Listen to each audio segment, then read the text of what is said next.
جانور ذبح کرتے وقت وہ کون سے طریقے ہیں جن سے جانور کو تکلیف کم پہنچے، اور کیا ایک جانور کو دوسرے کے سامنے ذبح کرنا مکروہ ہے یا نہیں؟ اس میں یہ ہے کہ جانور کو تو چھری چلے گی، تکلیف تو ہوگی، یہ جبھی تو تڑپتا اور ہاتھ پیر اچھلتا ہے. تو اس کا صحیح طریقہ ایک تو ہے کہ قبلہ رو اس کا چہرہ ہو. یہ قربانی ہی کے لیے نہیں ہے، سارا سال جب بھی قبلہ رو، اور جو ذبح کر رہا ہے اس کا چہرہ بھی قبلے کی طرف ہو. بہتر یہ کہ اس کے 3 پاؤں باندھ لے، بکرے کے بھی ہے بہت مشکل نا. بکرے کو پاؤں باندھیں تو لوگ ہنسیں گے کہ یہ چھوٹے سے بکرے کو قابو نہیں کر سکتا. یہ قابو کے لیے نہیں ہے، جو مسئلے تھے. اس کو 3 پاؤں باندھے اور اوپر کا پچھلا پاؤں نہ باندھے. اب کیا ہوگا، جب یہ کٹے گا تو یہ تڑپے گا. چاروں پاؤں بندھے ہوں گے تو تڑپے گا ضرور، لیکن تڑپ نہیں پائے گا. 3 بندھے ہوں گے نا تو صرف ایک پاؤں پر اس کا زور اور زور سے اس کو جھٹکے مارے گا. تو یہ سارا اندر کا خون جو ہے نا دڑا دڑ یہ یوں کرے گا، یہ پمپنگ کرے گا نا، یوں کرتا نا، تو یہ خون نکلتا چلا جائے گا. تو جلدی یہ خالی ہو جائے گا، ٹھنڈا بھی ہو جائے گا اور گوشت صحت بخش ہوتا چلا جائے گا.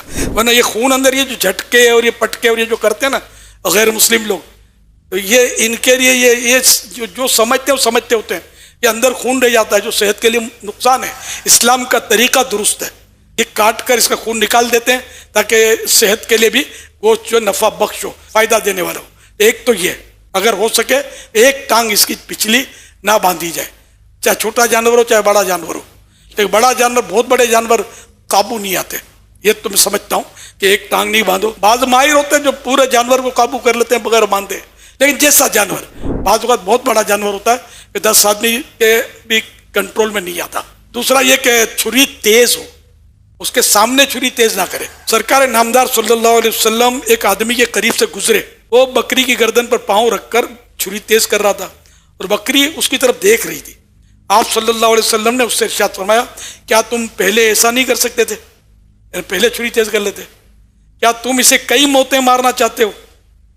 اسے لٹانے سے پہلے اپنی چھری تیز کیوں نہیں کر لی؟ بعض اوقات جانور کو سمجھ آتی ہے، یہ قدرتی طور پر شعور ہوتا ہے بعضوں کو. اور دوسرے جانور کے سامنے ذبح کرنا، اس کی بھی ممانعت ہے. دوسرے کے سامنے ذبح کریں گے، بعضوں کو اس کا تجربہ ہوتا ہے کہ جانور خون دیکھ کر بدکتا ہے تو کنٹرول کرنا مشکل ہو جاتا ہے. تو یہ ذبح کرتے وقت یہ بعض گوشت فروش، یہ قصاب جو ہوتے ہیں، یہ لمبے لمبے کان ہوتے ہیں نا بڑے جانور کے، آنکھوں کے سامنے اس کے آنکھوں پہ رکھ دیتے ہیں. اس کو سمجھنا پڑے گا اس کے ساتھ ہو کیا رہا ہے.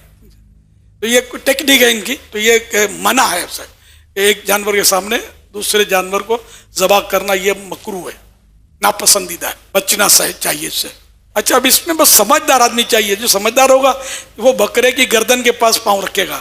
اناڑی ہوگا یا نہ سمجھ ہوگا، تجربہ، یہ پیٹ پہ گھٹنا رکھ دے گا. پیٹ پہ گھٹنا رکھنے سے بعض اوقات یہ ہوتا ہے کہ جانور جب کٹتا ہے تو اس کے معدے کے اندر جو مسالہ ہے وہ نکلنا شروع ہو جاتا ہے. کبھی آپ نے دیکھا ہوگا کہ نکلنا شروع ہو جاتا ہے ذبح کرنے کے وقت. تو یہ اس کو ذرا اضافی تکلیف ہے. جس کو قے ہوتی ہے، آپ کو پتا کتنی تکلیف ہوتی ہے. تو اب اس حالت میں کٹے ہوئے جانور سے نکلے گا وہ پیٹ کا جو ہے غذا